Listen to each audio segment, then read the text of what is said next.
Bosman anti Cina, sebuah kalimat ada beberapa di kolom komen sosmed dan YouTube Bosman. Kalau dilihat dengan teliti yang komen, maka cirinya sama. Mereka pasti orang yang baru kenal kesontoloyoannya Bosman, atau memang buzzer rupiah yang menganggap Bosman itu anti pemerintah, atau mereka saudara sesama putra bangsa berpasport hijau berlambang Garuda keturunan Tionghoa. Namun yang ini hanya 5% alias kecil banget dari yang komentar. Mereka merasa tertohok oleh Bosman dan mengatakan Bosman anti Cina. Kita jelaskan, terutama untuk sahabat dari keturunan Cina di Indonesia yang mengecam Bosman. Walau hanya 5%-an dari yang mengecam, kecil sih. Namun ini penting karena yang terbesar adalah para buzzer yang dibayar pejabat menggunakan uang jabatan. Juga di belakangnya ada para taipan. Buzzer ini kita nggak pedulikan, mereka sampah. Mereka akan kena tulahnya sendiri ketika pejabat-pejabat yang mereka lindungi pada nggak jabat lagi atau pensiun. Habis aja mereka para buzzer ini. Kita kembali ke topik. Sekali lagi, pernyataan Bosman anti Cina harus diluruskan. Sungguh secara pribadi pernyataan Bosman anti Cina itu menggelitik rasa patriotik nasionalisnya si Sontoloyo ini. Ini adalah framing yang dibuat buzzer, karena memang buzzer tugas utamanya adalah membelah-belah dan membuat orang yang dianggap musuh pejabat yang sedang berkuasa saat ini harus dibenci oleh masyarakat semua. Dan yang paling gampang adalah menggiring opini kesukuan.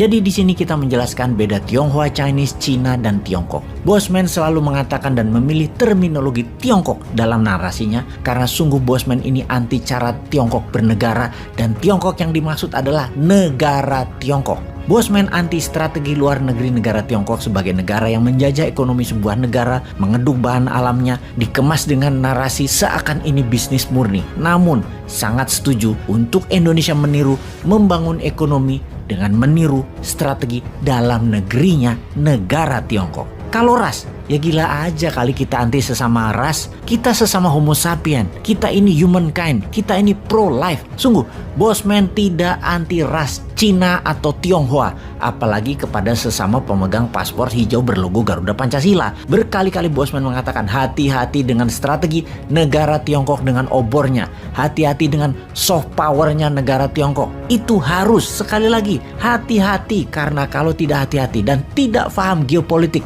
negara Tiongkok, Indonesia bisa seperti katak dalam panci yang sedang direbus hidup-hidup. Indonesia tidak akan terasa di awalnya, sampai tahu-tahu ngambang aja, mati aja. Mau bukti? 7 tahun Tiongkok berkontribusi di Indonesia misalnya, membangun nikel di Sulawesi, membangun power plant batubara, infrastruktur, jalanan, kereta api. Apakah membuat Indonesia menjadi negara superpower? Kita buktikan dengan pertumbuhan GDP per kapita 2014 adalah sekitar $3.800.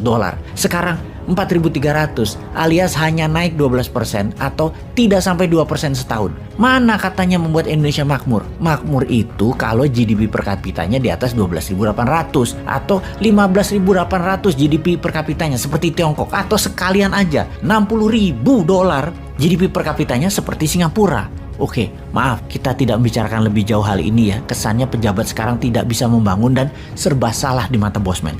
Sesungguhnya Bosman yang sontolo ini, yang orang bodoh ngaku pinter ini, hanya ingin mengatakan Indonesia itu Ferrari. Kenapa hanya digas 30 km per jam sih? Pada bisa nyetir nggak sih?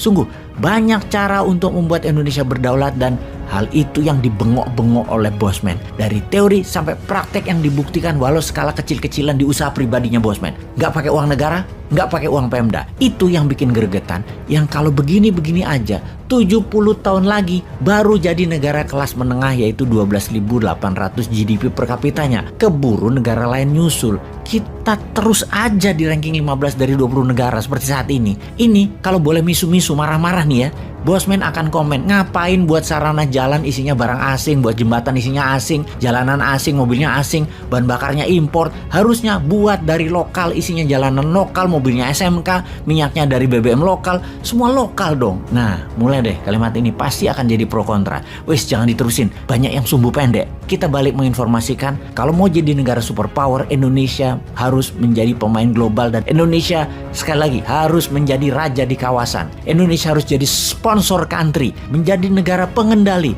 menjadi negara yang ikut memilih pimpinan negara tetangga. Misalnya di wilayah kawasan, Indonesia harus ikut nyumbang cuan dan SDM ke orang yang akan kita pilih untuk memimpin negara tetangga tersebut. Untuk itu kita bahas kali ini apa yang akan terjadi di negara-negara yang akan merdeka jadi negara baru dan bagaimana memainkannya agar tunduk taat patuh pada Indonesia. Kita mulai ke wilayah yang banyak orang Jawanya, wilayah Kaledonia Baru. Saat ini mereka sudah 3 kali melakukan referendum. Saat ini Kaledonia Baru masih bagian dari negara Perancis. Hasil referendum 2021, 53% penduduknya masih pro Prancis, tapi trennya naik dibanding 2 kali referendum di tahun-tahun yang lalunya. Populasinya 260.000 penduduk dan 30 ribuan orang tersebut adalah keturunan Jawa, di mana sisanya adalah ras 60% Melanesia dan imigran lainnya. Sejarah panjang jajahan Perancis tentang Kaledonia Baru ini. Dan apa sih isu menarik dari Kaledonia Baru?